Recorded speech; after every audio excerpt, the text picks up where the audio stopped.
Hello everyone, how are you all. I hope आप सभी अच्छे होंगे एंड आप सभी का स्वागत है हमारी आज के वीडियो में। और आज के वीडियो में हम लोग कवर अप करने वाले हैं क्लास 10 मैथ्स एनसीईआरटी चैप्टर 3 के एक्सरसाइज के कुछ क्वेश्चंस। तो ये है उसका लास्ट पार्ट। तो आज करते हैं इस क्वेश्चन को। फिलहाल अभी आप इस स्टेटमेंट को मत पढ़िए, आप इस स्टेटमेंट को पढ़िए बिकॉज ये क्वेश्चन से इंक्लूडेड है।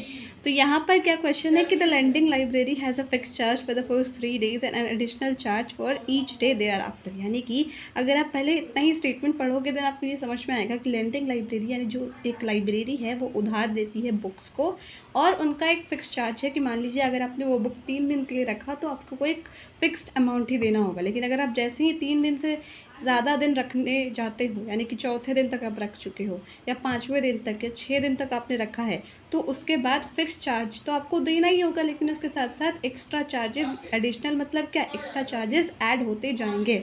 तो वही यहाँ पर लिखा हुआ है, हर एक दिन का एक्स्ट्रा चार्जेस आपका ऐड होते जाएगा जैसे जैसे आप जितने ज़्यादा दिन रखोगे। ठीक है। तो यहाँ पर एक स्टेटमेंट है, Sarita paid ₹27 for a book kept for 7 days। अब आपने इतना स्टेटमेंट पढ़ा, क्या समझ में आया कि सरिता है उन्होंने 27 रुपये पे किया है, उन्होंने 7 दिन के लिए एक बुक उधार में रखा था। यानी कि मान लीजिए लाइब्रेरी वाले ने उनको 7 दिनों के लिए बुक उधार में दिया। तो अभी आपको थोड़ा इससे कुछ लॉजिक बनाना है। कैसे? अभी हमने पहले एक स्टेटमेंट क्या पढ़ी, 3 दिन के लिए आपको फिक्स चार्जेस लगते हैं। अगर 3 दिन से आप ज़्यादा रखते हो तो आपको एडिशनल चार्जेस पे करने होंगे, यानी हर दिन के हिसाब से कुछ ना कुछ अमाउंट हर दिन जुड़ते जाएगा। और वो सब मिला के उन्होंने 27 रुपये पे किए। ठीक है। अब यहाँ पर linear equation and 2 variables chapter है, तो 2 डिफरेंट टर्म्स की बात हो रही है। पहले तो एक फिक्स चार्ज हो गया और दूसरा आपका हो जाएगा एक एडिशनल चार्ज। ठीक है, एडिशनल चार्ज है एक और एक है फिक्स चार्ज। तो फिक्स चार्ज को हम लोग एक्स लिख लेते हैं बिकॉज उसमें कोई चेंजेस नहीं आएंगे, और एडिशनल चार्जेस हम लोग डेज़ के हिसाब से एडजस्ट कर देंगे। जैसे कि यहाँ पर क्या है 7 days, तो 3 days के लिए तो एक्स हो ही गया, तो 7 में से 3 माइनस करोगे तो आपके पास अब एडिशनल डेज़ कितने बचे, एक्स्ट्रा डेज़ उन्होंने कितना रखा, 4 दिन ज़्यादा रखा उन्होंने। तो यहाँ पर जो अपने एडिशनल चार्जेस के लिए कोई एक वेरिएबल माना, उसको 4 से आप मल्टीप्लाई कर दोगे, इन दोनों को ऐड करोगे तो आपके पास 27 रुपये आएंगे। अब एक और है सुशी, उन्होंने ₹21 पेड किया जब उन्होंने बुक 5 दिन के लिए रखा। तो 3 दिन तो फिक्स है, उसके लिए हम लोग एक्स ही लेंगे।